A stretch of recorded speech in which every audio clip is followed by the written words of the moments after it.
Good afternoon, everyone, and welcome to Crucible Chat. Yes, it's Saturday. It's that time of the week where I get to talk about whatever the fuck it is I want. My name is Mike, otherwise known as the Gadget Addict, and in the background here, it's not actually me playing. We have a bit of Destiny, courtesy of the wonderful, the joyous Bandsaw the Hedgehog. Please do go give him a bit of a like, bit of a subscribe on his channel. He's an awesome YouTuber, and he's a good mate of mine. He kindly donated some Destiny footage from the Xbox One because I want to talk about Mars. Yes, in case you were living under a rock this week, NASA announced that they discovered water on Mars, or evidence of this finger-like tendrils of salty water that have been going down a mountain that can only be described as like the formations of actual running, flowing water. And the world didn't care. This is what drives me mental, because this is... Okay, so everyone has always thought for the longest time that Mars is just this desolate ball of dust. Yeah, it has ice at the top and the bottom, but that could be just permafrost. That's not technically what you would class as water. Running water is the source of life. And NASA's various different probes and robots and satellites that are all buzzing around Mars, taking in all this vast amount of information every day. And they've discovered moving water. And that is key to life. And the world doesn't care about it because... It was announced on Monday, NASA did a whole big thing, and to be fair, there were a lot of people who went along and watched it and crashed the website, which I thought was quite amusing. But it crashed the website, and with the amount of people trying to get this information, and then it was being broadcast on the news and all that, and it was there for one cycle. I mean, it was announced for Monday afternoon UK time, which was fantastic, and I was amazed by it. And I heard about it when I was driving. And it was like the top billed story on like the top of the hour news on Radio 2. And then the next hour, because I was still driving, it was the second story. And then by the next morning, it wasn't even a story. And what was in the news? People pontificating about Jeremy Corbyn, people talking about celebrities, people talking about the migrant crisis, the refugees, or which fucking weird-ass dictator around the world trying to knock 7 bells out of the other one. You know...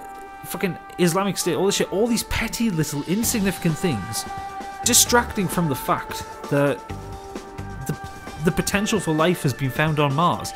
This should be huge. This should be being screamed out from the rooftops by everybody. Everybody should be uniting behind this.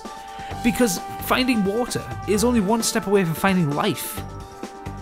But the problem is, it's not sexy, is it?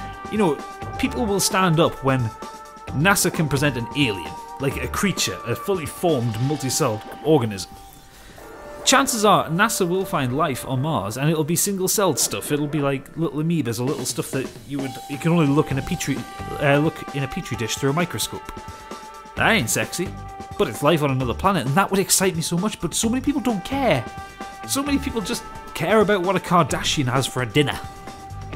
And you know, This discovery on Mars is possibly one of the most important things to happen in our lifetimes. You know, in the same way that the moon landings were the most important thing to happen, was the most important thing to happen in so many people's lifetimes. But that was different because it was exciting, it was new, it was unique, it was live TV being beamed down. People stopped, the world stopped and watched it because it was a man walking on a different celestial body than the one we currently inhabit. So why don't people care when something so big is found on Mars? Now, I love space. I'm a fucking massive space nerd. I adore it. It's always been one of the subjects that's fascinated me. I love science fiction. I love the idea of space. I love the idea of space exploration and of finding new things. I love the whole Star Trek concept. But I also love what I can see from Earth. Because I know in my lifetime I'll never get to space. It's a slightly depressing factor. A slightly depressing thing to think, but I know I'll never get to space.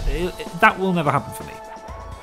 But I love when I can set up my SLR camera with a long-range lens at night and photograph the stars, and I've done it a few times, or photograph the moon. I mean, hell, today me and Emma, we drove home. I picked her up from the pub when she'd been to see somebody, and we sat in the car and we watched the moon rise. And it was a red moon. It wasn't the full moon, but it was a red moon, and it rose, and it was astoundingly beautiful. And Emma was transfixed by it, and I loved it. Then there was the whole thing on Monday with the blood moon, the supermoon. And the whole world got behind that one because it's something that they can see immediately. But Mars, people don't give a shit about that. And that's wrong, because everybody should be so excited by this. Granted, yes, NASA presented it in a bit of a dry way, they did it in a scientific way, but it still doesn't detract from the fact that they found what could be the building blocks of life on another planet. And Mars is in the habitable zone, rather.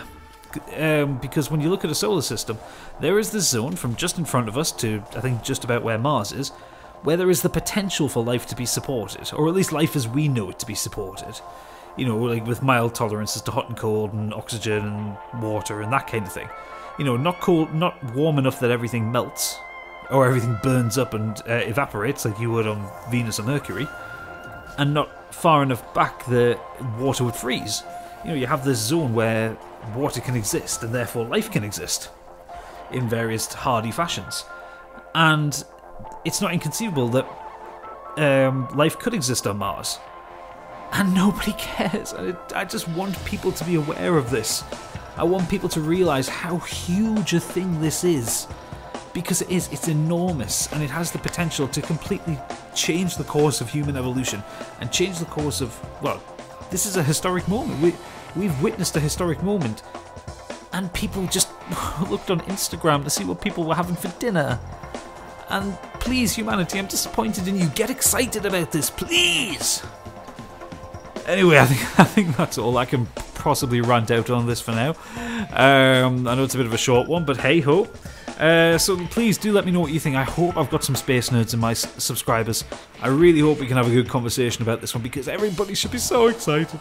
Anyway, thank you so much for watching. If you like this, please do leave a like and subscribe. Hell, if you don't like it, please do subscribe and like anyway. Leave a comment below. Let me know what you think. Are you excited about Mars? Do you care? Do you prefer to know what one of the Kardashians had for our dinner the other day? Either way, let me know in the comments what you think. For now though, thank you for watching, and good night.